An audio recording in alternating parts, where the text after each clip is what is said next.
Hello বন্ধুগণ, তো আমাদের বাড়িতে একটা গাহরি আছে। গাহরি মানে শূকর। তো দেখো কত কিউট শূকরটা।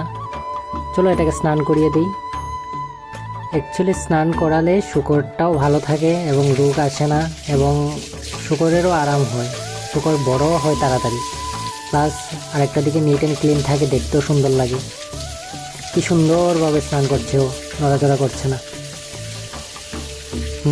তারপরে স্নান করার পরে ওকে একটু খাবার দিয়ে দেবো, কারণ খিদেও তো লাগে গেছে। যেমন আমরা স্নান করার পরে ভাত খাই, তো ও স্নান করার পরে ভাত খাবে।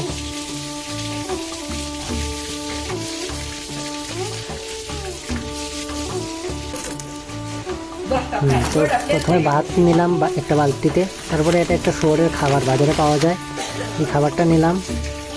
তারপরে নেব একটু জল দিলাম। জলের পরে আমরা দেব কুড়া, মানে ধানকে যখন চালে পরিণত করা হয় তখন যেই জিনিসটা বের হয়, মানে কুড়া, ধানের এই বাকলটা। তো এখন দিয়ে দেবো ওকে খাবারটা। ও খাবার জন্য প্রস্তুত। দেখো কি করছে।